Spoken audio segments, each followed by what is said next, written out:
ನಿಮಗೆ ಆದದ್ದು ಘೋರ ಅವಮಾನವೇ ಇರಬಹುದು.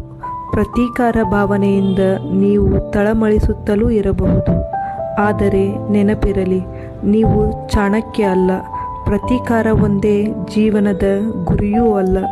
ಆದ ಅವಮಾನ ನಿಮ್ಮನ್ನು ಆ ಗಳಿಗೆಯ ಮಟ್ಟಿಗೆ ತಳಮಳಕ್ಕೆ ಈಡು ಮಾಡಿರಬಹುದು. ಆದರೆ ಅದು ನಿಮ್ಮ ಜೀವಮಾನವನ್ನೇ ಆಕ್ರಮಿಸಿಕೊಂಡು ಬಿಡುವಷ್ಟು ದೊಡ್ಡ ಸಂಗತಿಯಾಗಬಾರದು. ನಮಗೆ ಮಾಡಲು ಬೇರೆ ಬೇರೆ ಕೆಲಸಗಳಿರುತ್ತವೆ. ಜೀವನಕ್ಕೆ ಹಲವು ಗಮ್ಯಗಳಿರುತ್ತವೆ. ಪ್ರತೀಕಾರವೆಂಬುದು ಅವೆಲ್ಲವನ್ನು ನುಂಗಿಬಿಡಬಾರದು.